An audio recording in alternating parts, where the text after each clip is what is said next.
Audience, colleagues, and friends.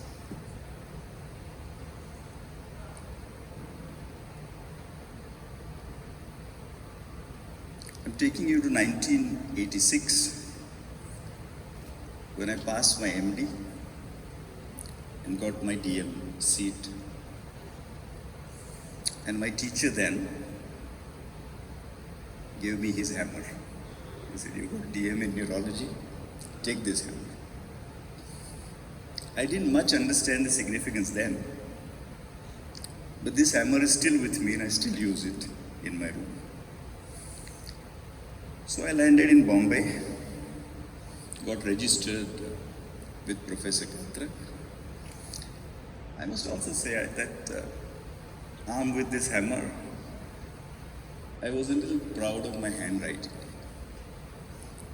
And the first day at the Jaslow Hospital, this is the handwriting of my boss. So, oh my God, there's something difficult here. And from that time, Professor Khadilkar sort of groomed me till I finished my DM Neurology and then much afterwards. And there's so many things that I learned from him. This photo is taken much later, but when I was still in charge of the department at the Grant Medical College. But what began as a student and teacher relationship before DM has sort of gone on, and I think it's translated at some point in time in friendship. I get a friendship card from him on the Friendship Day. So with his good offices, I went to Dunedin. There's Professor Martin Pollock. And there's much younger me with black hair, where I did a little bit of training with the electron microscopy and study of the nerves. And this is when Martin was back in Bombay. And I show this picture with one reason. You can see a much younger Jimmy. You can see a much younger me. But do you see Professor Singhal changing? He is still the same. From there I went to Perth, Australia. That's Byron Kakulas, where he insisted that I do a few months of histopathology training and actually put me onto the pathology services, because he, a follower of Raymond Adams, believed that a neurologist is not complete till he is a neuropathologist. So, as luck would have it, this is the brain of the rugby captain of Australia, Craig Brahout. Okay. So, Subhash asked me a question. We want to know why myopathies. And that's got me thinking. I don't have an answer. Was it the road less traveled? Was it that nobody was taking it at that time? Mind you, this is way back in '88 when all specialties were just developing. One could take whatever one wanted. Actually, my state at that time was something like this: Cheshire Cat and Alice in Wonderland. Which road do I take? Where do you want to go? I don't know. Then it doesn't matter. So I took a road, and I don't know whether I chose the road or the road chose me. I still don't know. But I think I followed, like water, the path of least resistance of my mind. Must have had some liking for myopathies. So I finished my training, came back, and Professor Khadilkar, Professor Wadia, and Dr. Mrs. Wadia asked me to start working at the neuromuscular clinic, which is located at Haji Ali, and I started alternating with Dr. Anil Desai. As Dr. Anil Desai, whom some of you will know, had done a lot of work in myopathies and had trained with John Walton and Victor Tubowitz. So, there were lots of patients with DMD. We gave rehabilitation. We had no information on the genotype. So I decided to take up my first project on Duchenne muscular dystrophy genetics. I worked in a government setup and a private setup. In the private setup, they asked me, how many samples will you get in a year? And I said 50, and they laughed at me. Government setup didn't have a facility to start it. So one of my pathology colleagues, Uma Ladiwala, introduced me to Dr. S.K. Mahajan, who was at the BARC. And I would carry all the samples with me in my pocket to BARC. And every time they'd ask me, why are you carrying blood? Why are you carrying blood? But that's how we did the first project of Duchenne muscular dystrophy, which was then published as Nutan Khalap's thesis paper. And then over the next few years, we did some other work in double deletions and Becker muscular dystrophies, and some work on rehabilitation. Then we got MLPA. And so on this side of Duchenne muscular dystrophy, I think by 2003, except for point mutation in Western India, we could study everything. Now, those who are newly into neurology will find this ridiculous that this test wasn't there, but it wasn't there. We had to sort of slowly start. It's a very simple test today. Any one of you can order it for a few thousand rupees. And from 2016, we can also do the point mutations for all of them. At this point in time in Duchenne muscular dystrophy, we find that the carrier detection is gaining a little acceptance, but maternal transmission is a problem, and I'll come to that. We've established a DMD registry, which has over 12,000 patients. And I'll very briefly mention a parents of patients of muscular dystrophy project, which we run in Bombay, where from the mesenchymal fat cells, we can create cells that express dystrophy, but we don't know how to put them into the system. So I'll take you back now to 1993, Muscular Dystrophy Clinic. Sherlock Holmes. For some reason I like Sherlock Holmes and Arthur Conan Doyle. So, this was a patient sent to me by Professor Katrak. You're trained in muscle disease, do something with this patient.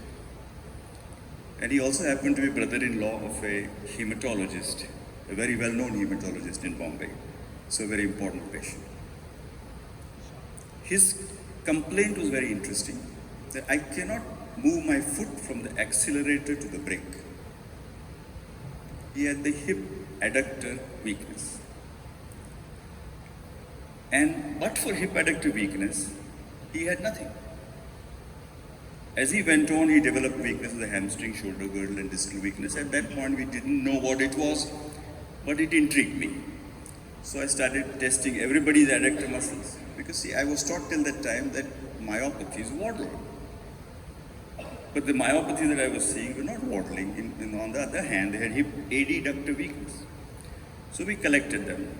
And R.K. Singh, I'm not sure whether he is in the audience, he collected them as part of his thesis, and we had 37 families with adductor weakness as prominent. And we thought that that's Indian speciality, only to realize that limb-girdle dystrophies all over the world have the same thing. So we compiled these 37 families at that time. This photo is taken in the Kyoto World Federation of Neurology meeting, 2017. Professor Katrak, Dr. Mrs. Katrak, Ravi Shankar, you all know. And this was at a dinner where this was served. Adductor muscle, mayonnaise sauce, pasta. So it intrigued me tremendously because adductor muscles still held my attention. They are weakest muscles in limb-girdle dystrophy. They are the strongest in this shrimp and to hold the shell together. So they make a pasta out of the adductor muscles. Okay. So we had these people with limb-girdle muscular dystrophies. We didn't have any means to study them. And this diagram you all know, the sarcoglycans, dystroglycans, dystrobrevins, laminin and all that. So I realized I need to get means to study them, and I have to understand how to study them. So I made a trip to the Salpêtrière, and this is the Charcot quarter of the Salpêtrière. And the trip was supposed to be short, but it became many weeks. And I ended up getting sarcoglycans from the European Neuromuscular Union after begging and borrowing, because they were 300 pounds for 20 samples. And that's Antonio Artisberia, with whom subsequently I became friends, and he has many friends in the audience. Just to mention an anecdote, that when they sent it to me, they sent it by regular post. And Indian Post lost it. I got them after 3 years, and they were of no help. So we first collated our data on sarcoglycanopathies with Dr. Prabhakar, who was very, thankfully he published it in the Neurology India. Then we came to genetics, and here I'll mention Madhuri Hegde, who did a PhD from Bombay Hospital almost around the same time when I joined Bombay Hospital.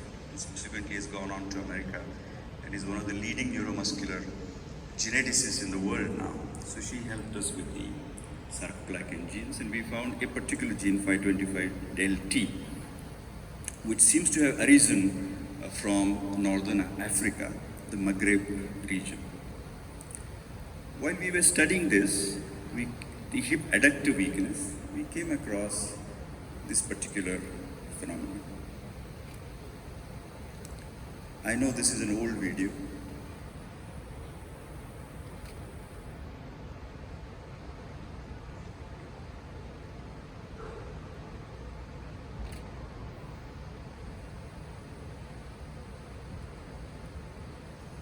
So now you will see how the thighs play out.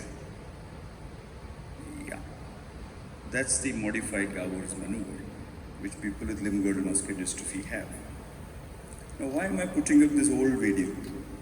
Because this is at a time when the cameras were not easily available, and Mohit, whom you see in the picture, he had one of the good video cameras. So I requested him to come to JJ with his camera, and he came with a big thing. And now what we can do very easily, it was so difficult. I'm actually, quite frankly, forgetting whether I am giving something to Mohit or Mohit is giving something to me. So we made that into a publication, which is the hip abduction sign, which has got published in Larner's textbook of science. Now, we come to Jim. When I was discussing this hip adductor weakness and the sign, I spoke to Jimmy. I always speak to Jimmy, and he always tells me what is right. It's not that I every time take it. So he told me, look man, this is only a sign. The AD ductors are weak and AB ductors are strong. It's just a sign. At that point in time, I only studied sarcoglycanopathy, so I thought it represents sarcoglycanopathy. But as I have gone along, I think Jimmy was right. It's just a sign. It denotes a pattern of weakness that you see in more than one LGMDs, and we only sort of looked at it in one particular LGMD. But the sign is important because when you get it, you realize that you are dealing with an inherited myopathy here. You're not dealing with an acquired myopathy of any sort. Right. So, there was a ward boy in our Grant Medical College when I was the registrar. And you know, ward boys, registrars are their main saviors. So he would continuously come to me with distal weakness and a high CK. And we had no idea what it was. I think anecdotes make it interesting, so I'll tell you an anecdote. We had a DNB exam. And you know, we had a ready-made short case in the ward boy. So every time we had an exam, the ward boy will be shown. So one examiner said, "Kya bana ke rakha hai iska?" So I was shocked. I said, "Oh my God, what is this way of putting it?" But the examiner was also right. हमने उसको distal neuropathy बना के रखा. As time went by, we didn't know about distal myopathies. We thought there are neuropathies with high CK. But to cut a long story short, when we subsequently got techniques to study the Western blot on the peripheral monocytes of dysferlin, and we got the dysferlin stain. This time we didn't have to beg and borrow, we got on our own. We put together the first information on dysferlinology. And subsequently, we had a very nice experience in the Southeast Asia Genetic Testing Center, which came to Bombay. And for a good 7 to 8 years, we studied all the dysferlin patients free of cost. And these are the people who studied them. I want to make a mention of this paper because I'm very happy that this is a multicentric study. Whoever had a patient with dysferlinopathy or thought has a dysferlinopathy could send it to the center. They would do the gene analysis. Somebody will quote down the other information. And this paper has come as a result of everybody's effort.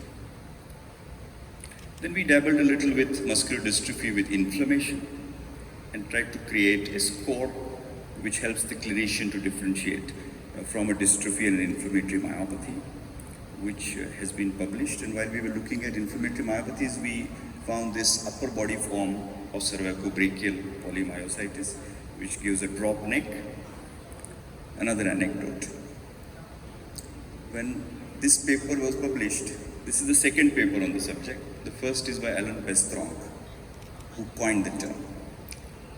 So I gave my paper to Marinos Dalakas to study. As you know, he is one of the stalwarts in inflammatory myopathies. So next morning he gave the paper back to me and said, look, your patients have improved, so there must be myositis. I have never seen them. I've never seen any.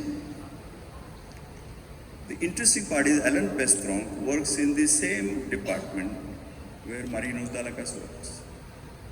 So I'm greatly intrigued by how polarization occurs. Depending on what your interest is, you get what comes to you. And in this respect, let me say Professor Singhal has given information on megalencephalic leukodystrophies. I work in the same hospital, a few rooms away, but I've seen only one megalencephalic leukodystrophy. So I think depending on what you are seeking, it comes to you. Right, so we bring Professor Singhal again. Professor Singhal, as you know, is director of the Neurology of Bombay Hospital, and I've always gone to him and asked him for advice, and I've always received very sound advice from him. Even at this stage, he always participates in our departmental activities, always gives advice. And I don't know whether I can say this, but the little boy in him is also still there. Today morning I got a taste of it. So, there were these patients with limb-girdle muscular dystrophy, some of whom were Agarwals. And I thought that I should also study them. So I asked him, can I study the Agarwals? Will they have something special? He said, you should study them. But limb-girdle muscular dystrophy occurs in everyone. Nonetheless, we studied them. And we found ancestral founder mutations in the Agarwals. And as you know, these slides are borrowed from Professor Singhal. He won't remember, 20 years ago. They belong to Agroha, which is northeast of Delhi. And they follow intra-communal exogamy. And these people have an upper girdle presentation, scapula winging, normal face, abdominal laxity. And they have a founder mutation. Now, recently we did an experiment where when we saw an Agarwal with a limb girdle phenotype of the upper body, we directly did the founder mutation. And there's a 90% chance that you will get the diagnosis in one test. Now, is calpanopathy the only limb girdle dystrophy in Agarwal? No. I've seen dysferlinopathy, GNE myopathies, Baker muscular dystrophies. So, Professor Singhal was right to study them, but it also occurs in others, so others occur in them. Right. Then very briefly, I'll take you to GNE myopathy, that is Ikuya Nonaka and Zohar Argao, the two people who gave this diagnosis. And we studied, of course, GNE myopathy has been studied primarily by NIMHANS. And subsequently, whatever we've done in the Western India, the patients who came from Rajasthan had the same genotype as the Roma. So this establishes, this is one more thing that establishes that the Roma started in Rajasthan and then went towards Sicilia, Armens, Anatolia, Constantinople, France, Zagreb, London, that way. Right. And recently there's another multicentric effort which has given all the known mutations in GNE myopathy in India, which is also a very nice one. And I want to very briefly quote this. We were part of this multicentric study, which is the largest study of 4,656 limb-girdle dystrophy patients where some novel disease mechanisms have been, genetic mechanisms have been diagnosed. And this is published in Annals of Clinical and Translational Neurology last year. Then we had some local myotonia work where we are now able to do DM1, DM2 and all kinds of congenitas genetically as well. Since in India the requirement is that you can't focus on one thing alone, you got to focus on many things. We also looked at a little bit of whatever came our way, and there have been papers on spinomuscular atrophy, Hirayama disease, hypertrophic neuropathies, plexopathies, dysimmune neuropathies. We were invited to write an approach in the very nice journal, Practical Neurology, the BMJ group.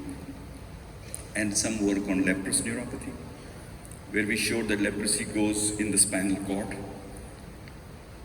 There are more papers now to say that leprosy goes to the spinal cord, and I do believe that it doesn't stay there, it also goes in the brain, but we haven't shown it. Come back to Professor Katrak. In his teachings, he used to say that people with diabetic neuropathy lose hair distally, and the loss of hair in a diabetic neuropathy is a very important clinical parameter. So one of my students recently worked on this, and he correlated that the sensory level loss correlates with the level of the hair loss. So we wanted to publish it saying that this is Katrak sign, but he refused. So we call it hair loss sign. And there's some work on myasthenia, some work on tuberculosis, and a little bit of work on practice patterns of neurology in India, because there are so few of us and so many people to see, and the problems arising out of it. Right.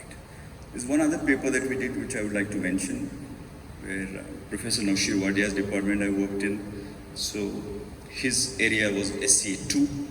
So we are in the genetic era, so we looked at what they are, and we found 1, 2, 3, 6, and 12.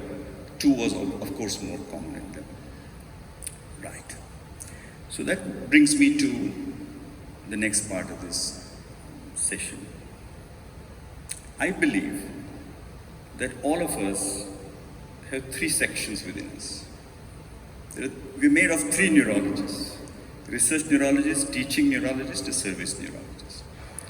So my opportunity to do teaching was at the Grant Medical College, which is a government medical college, very well reputed. The neurology department is one of the oldest in the country, and Sir Jamshedji G.G. Boy Hospital. This is from Professor Wadia's first edition of the book Neurological Practice, and it's his handwriting. It says, for the Department of Neurology, the J.J. Hospital, which energized me to do more than what I was capable of, and for many glorious years. This book was there in the library. I never understood the meaning of what he had written till I became in charge of the department and understood how it energizes me to do more than I'm capable of. So I think this is a fantastic thing that he had written. At the J.J. Hospital, teaching undergraduates, postgraduates, and neurology, this is what I found. These are the different grades of teachers mentioned in our ancient literature. I mean, teacher is just not just one thing. Giving information is adhyapak, imparting knowledge and information is upadhyay, then imparting skills, then giving insight, then giving a visionary view, and teaching to think, and lastly, able to awaken wisdom, leading from darkness to light. I found this fantastic, and I also found that over the years, this is how a teacher moves in his career as a teacher. Even though we now know that providing knowledge is not your own, is not the teacher's responsibility anymore. Professor Google is everybody's teacher. So what have the students taught me? They have taught me that the teacher is no more the main knowledge provider. Before you say something, all these guys sit at the back of the round, take out their mobile phones, and in half a minute tell you whether you're right or you're wrong. They may not tell you, but they know. But I think what I have realized is that it is extremely important, therefore, to shift your role, to understand them as individuals, to work on their weaknesses, which more often are human weaknesses, human trait weaknesses, than competence problems. They're all competent, but their problems are human. And to encourage and inspire them to do their best. And this Teacher's Day, this is what a student wrote. Thanks for teaching me more than the books and the ABC of life. It is you who inspired me to question, wonder, and think. So I think that is a grade which I am happy to have reached. Lakshmi thought that I could teach well, and the API recently thought that I can teach well. Because of the Grant Medical College, I felt like writing books, and these are some of the books that we have done. This one is coming in December. Springer showcased this book last year. But there's one book that I want to mention, which I was lucky to do with Professor Wadia. Professor Wadia was 89 when this book was revised, and it was an absolutely fabulous experience for me to sit with him, to understand his thoughts, and to do this book. When the book was being done, it was one of those examinership turns when I was going to Trivandrum. And you know, he was Chancellor of the Chitra, and there's a hall there for him, but he had not seen it. So he asked me to take a photograph. And this is the photograph that I got from there and gave it to him. That was the day when he signed my FAMS form. So there have been 3 senior colleagues. Kalyan has an objection to calling him senior. And 3 younger colleagues who have written books with me. Right. So we've done research neurologists, we've done the teaching neurologists, now coming to service neurology.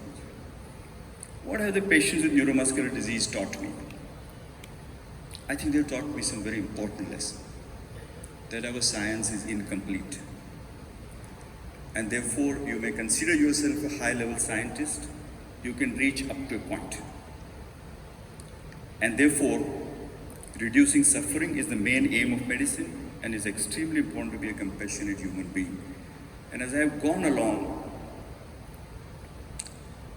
I think I evolved rather slowly. When I declared death as a register, it didn't matter to me. When I declare a death now, it matters to me, because I'm caring for them more than ever. And I think that I'm a healer as much as a scientist.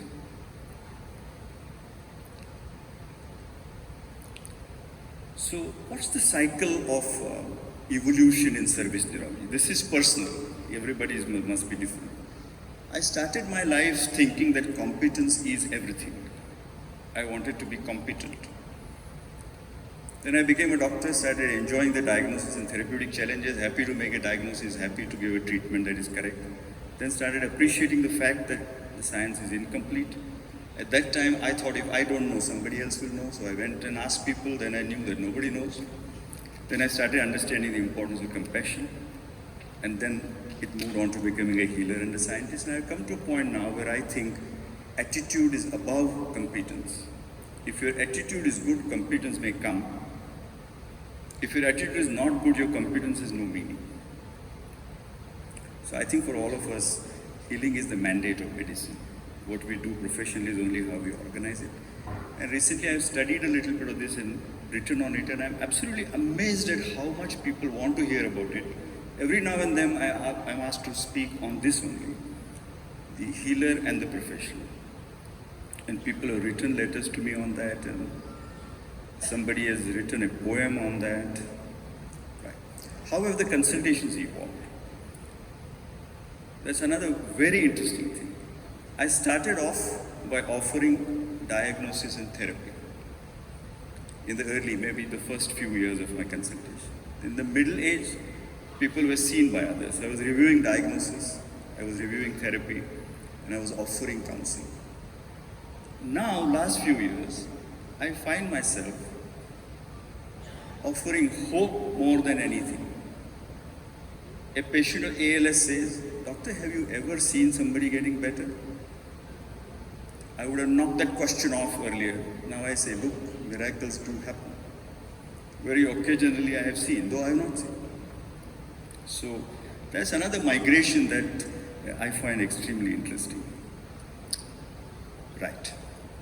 So I'll come to some of my colleagues. Nadir Barucha, I don't know whether Nadir is here. But he's been a very, very important senior colleague at the Bombay Hospital.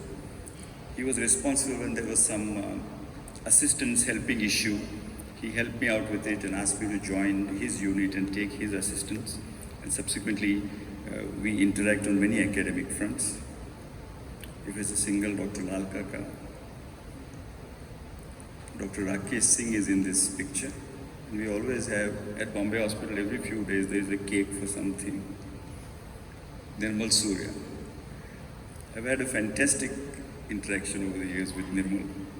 Though both of us have a different way of looking at life, it's extremely complementary.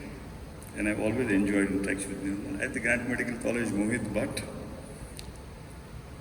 Roop Gursani, Rajesh Udani, that's Kamlesh, who's head after me, Ashok Shesar, whom I bounce my ideas off from time to time. And that's our department at the Bombay Hospital. And the grand rounds at Grant Medical, you'll see Charu, Anu. This was when Professor Rosaw was visiting. This photo I like because our department is peculiar. In 50 years, there have been only 5 heads. Dr. Neeta Mehta has given the motherly touch, all others have been taskmasters. We have not arranged ourselves that way, it's happened that way. At Bombay Hospital, electrophysiology department is our strength. Kushnuma, Alika, Lajita, and the genetics people. I wish I was a genetist. That's where things are happening. Now they have a Center for Advanced Molecular Diagnosis of Neuromuscular Disease, which I find a fabulous help from time to time. So Sudhir at the Fine Foundation, Roop, Professor Subhash Kaul in more ways than one. Right. So when I got these photographs together, I was sort of thinking, this Carl Jung's statement came to me, synchronicity is ever present reality for those who have eyes to see. I think it's our group, is the way we are. All the people whom I mentioned and so many others whom I couldn't mention, who actually are responsible for what happens. So there may be a few papers on my name, a few research to my credit, but it's not my credit. It's just sort of tagged there.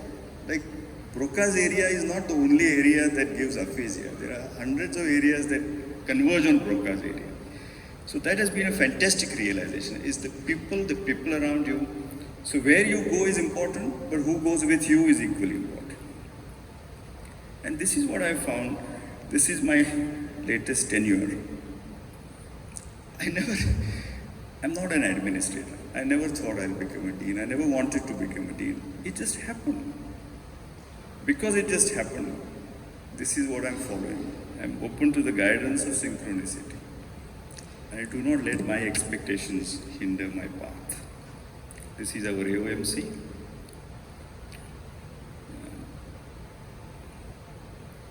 Lastly, I'll come to family and then to Indian Academy. My late father and my mother. My mother was responsible for impressing on me that I must do something good with myself and not just keep on playing badminton, which I like to do, or roam around. And my wife, it's customary to say that she's been a pillar of strength. Of course she has been a pillar of strength. But in my case, she's always told me what is more right. It's not that I have chosen the less right or the wrong paths from time to time. She's always told me what is more right, and she's had the capacity to understand what's more right. That's my daughter, whose paintings you saw. All the paintings you saw are done by him, were done by her. And that's my son and his wife. My son's voice you will hear after a while. And then academy. There have been so many friends in the academy. This was done day before yesterday. And my association with the academy has been long and very, very nice association that I look forward to. Starting as CME convener, then with Professor Sanjeev Thomas, first associate editor, then editor of Annals. The editor job gave me a fantastic perspective of literature. Whenever somebody's article was published, he thought that the article was good, and somebody's article whom I rejected thought that I was bad. Then CME, summer schools. Through the neuromuscular subsection, we have held one meeting every year for the benefit of students and young neurologists. Lastly, I want to tell you a little about the what we recently launched, a online CME program done along with Omnicuris. Is for general practitioners and for neurologists. And such fantastic reviews have come that they want us to do more. And literally 3,019 people have seen these modules, and their ratings are 4.9, 4.5. It's fabulous. So that's one thing that I'm very happy about, because finally we are few. Our aim is to dissipate knowledge and empower the general physicians and practitioners. Because like was said in the inauguration, it will take us 30 years before every neurological case is seen by a neurologist in India. So these people have to get better. And this effort that we launched in the last year, I think has given good success. There are also 2 difficult case modules for neurologists, which are not yet released, but when they are released, you may want to look at them. Neurologists are all erudite, they don't need teaching, so we thought we'll give them cases. So, in the Indian Academy, I personally feel very much at home. I've had very many good friends. I've seen neurologists with all these fantastic characteristics. 105% intelligence, for sure. I haven't seen some of the characteristics in people of Indian Academy of Neurology.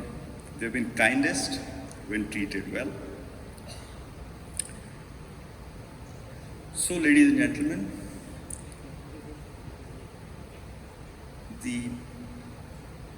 my tenure with the Indian Academy, I very fondly have sort of cherished. It's been a long tenure in various capacities.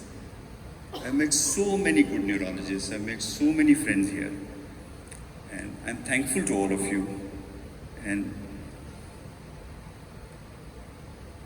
are you okay?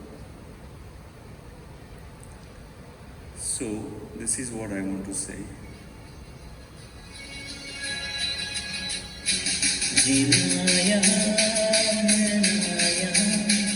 इसके सिवा जाना कहाँ, जीना यहाँ मरना यहाँ, इसके सिवा जाना कहाँ, जी चाहे जब हमको आवाज़ दो, हम हैं वहीं, तुम है जहाँ, अपने यहीं दोनों जहाँ, इसके सिवा जाना कहाँ.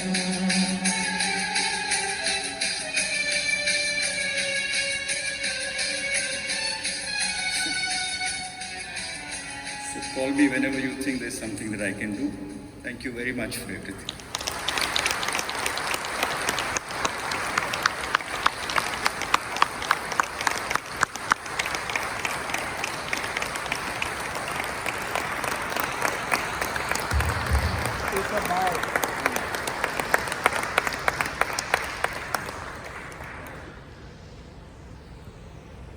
Thank you very much, Professor Satish Khadilkar, for the fabulous oration.